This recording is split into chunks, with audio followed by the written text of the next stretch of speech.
Before we go any further, today's video contains spoilers for episode 15 of The Bad Batch Season 3.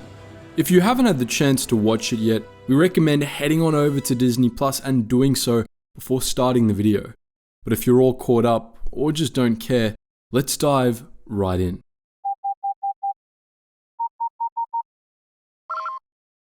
Attention, Sergeant on deck! For the last time ever, welcome back to this week's episode of The Bad Batch. It's with a heavy heart that we say goodbye to the best animated Star Wars show of recent years, especially with a series finale as amazing as this one was. For many of us, The Bad Batch was a direct continuation of The Clone Wars, picking up where Season 7 of The Clone Wars left off. In many ways, it lived up to its predecessor, but few episodes demonstrated it as clearly as the series finale did.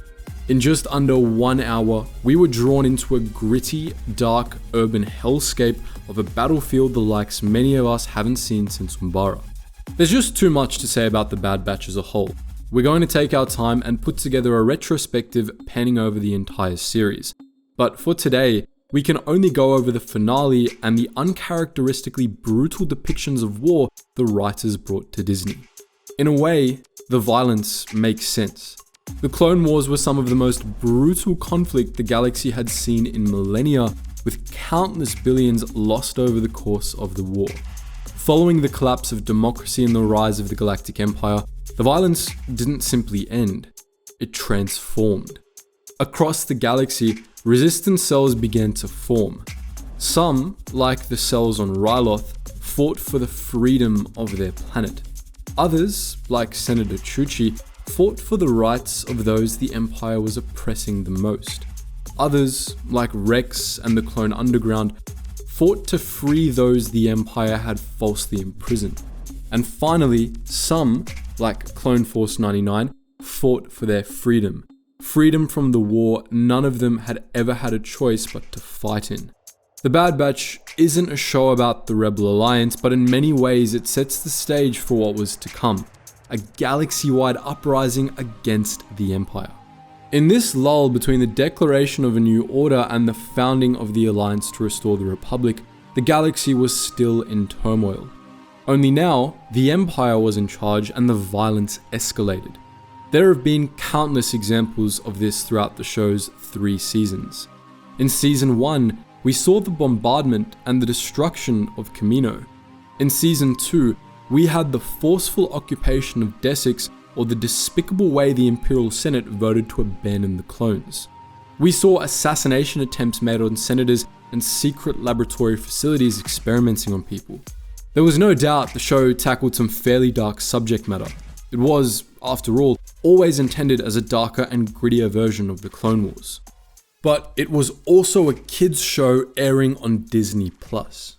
For every twisted experiment and murdered clone, we had a treasure hunt, a new friend for Omega, a happy ending. In the first 2 seasons, there was a balance between the show's darker and lighter sides.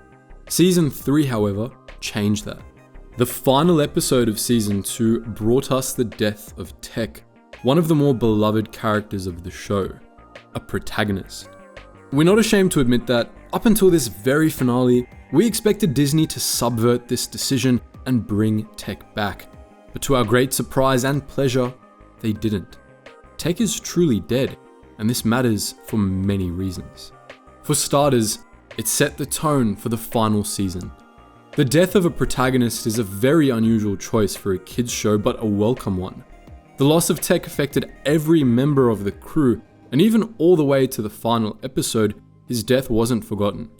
Tech's death was a warning to both the Bad Batch and us. Death isn't off limits.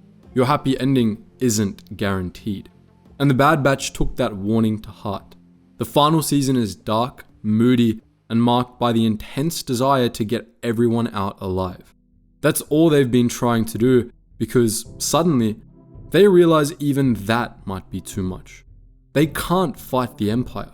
The most they can hope to do is get their people out, then get out themselves.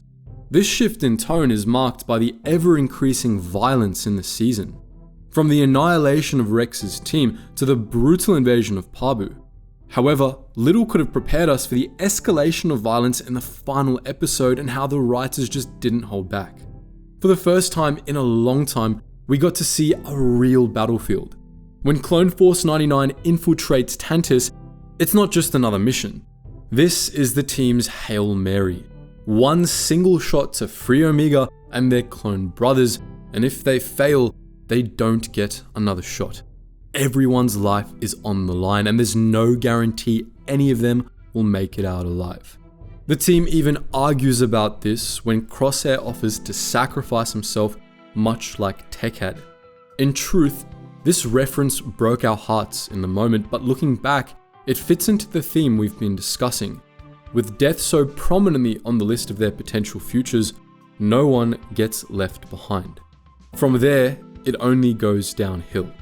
We've probably mentioned the violence in this episode half a dozen times by now, so let's finally take a look at what actually happened this episode that shocked and delighted us at the same time. The assault on Tantus was a bloodbath.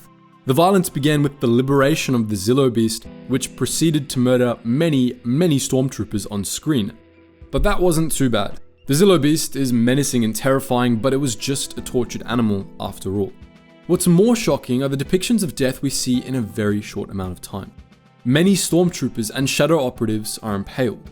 Admiral Rampart and Nala Se die in a brutal fireball that engulfs the lab after Nala Se stood up for herself and essentially turned herself into a suicide bomber after Rampart shot her in front of us. Many of the freed clones died via poisoning. Scorch himself was taken out brutally, and Hemlock was also finally put down. Those two final deaths were well deserved, but the way they were done on screen, with actual blaster bolts hitting their chest, was unexpected. We even got to see them list off the bridge into the abyss, from where we hope they'll never return. But it wasn't just the deaths. The assault itself brings us back to some of the more brutal battlefields of the Clone Wars, when clones went in and blew things up. Altogether, Echo, Omega, and Hunter's team did some serious collective damage to the base. Entire sections were destroyed with dozens of guards dead or dying in the wreckage. And the way it's shown on screen drives the point closer to home that this is a last stand and all bets are off. What matters is survival, and the clones are willing to do anything it takes to make it out alive. To a certain extent, however, all of this is forgivable. It's not the first time we've seen brutal assaults, nor are we strangers to the deaths of stormtroopers. Where the finale really stands out is the violence perpetrated against the protagonists, and how the writers didn't hesitate for a second to make them suffer for their eventual victory. The first horrific scene that immediately comes to mind was Crosshair's hand being amputated. This might not be shown on camera, but it's explicitly stated, and the implications are horrifying. Crosshair is a sniper.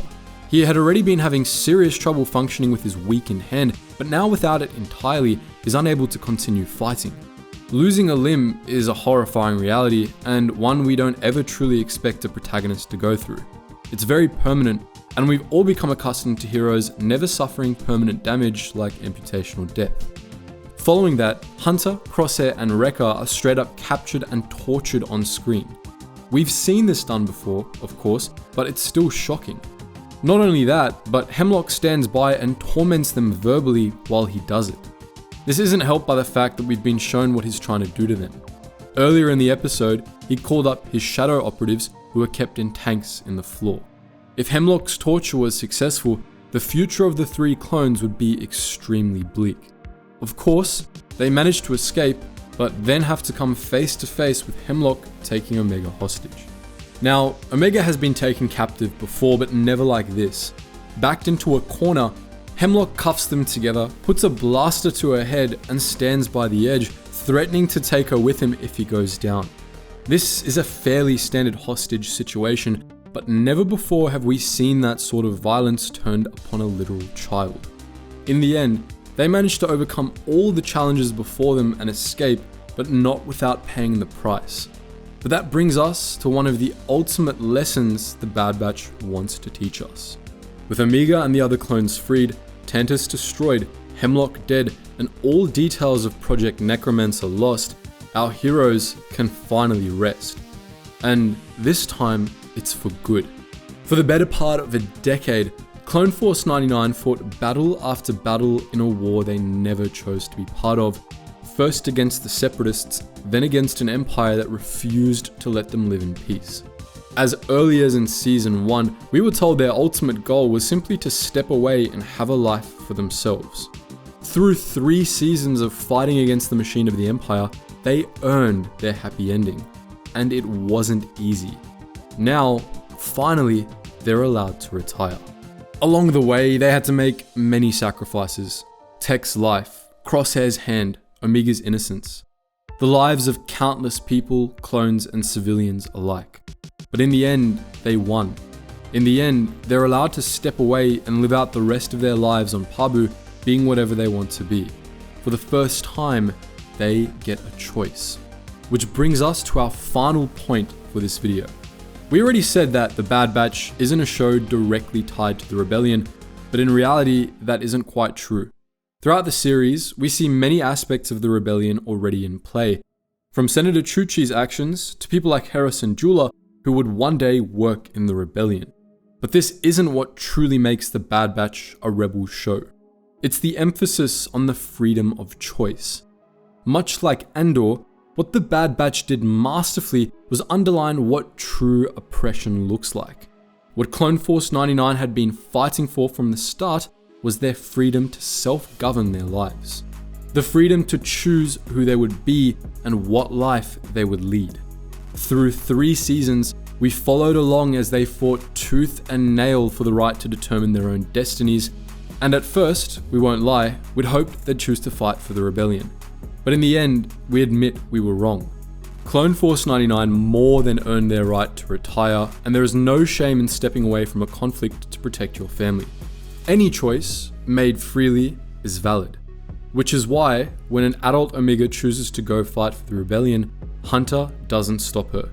Because he recognizes she's free to choose her own destiny, and if she feels this is her fight, he can't and shouldn't stop her.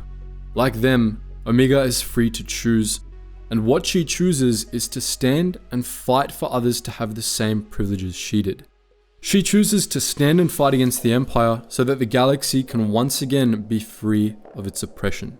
And if that isn't what Star Wars stands for, we don't know what is. But with that, we've come to the end of this amazing series.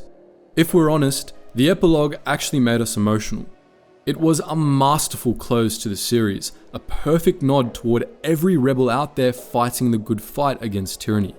In 3 short seasons, The Bad Batch was able to capture the essence of Star Wars, and these short weekly videos aren't enough to truly convey that. To that end, we'll be putting our thoughts together in a much longer video on this series now that it's over, so stay tuned for that. But what do you think? Now that it's all finished, what was your favorite thing about The Bad Batch? Did you like the ending? Are you hoping we'll get a spin-off series focusing on Omega's role in the rebellion? As always, thank you for joining us on this journey, and feel free to share your thoughts in the comments section below. Until next time, Geetsly's out.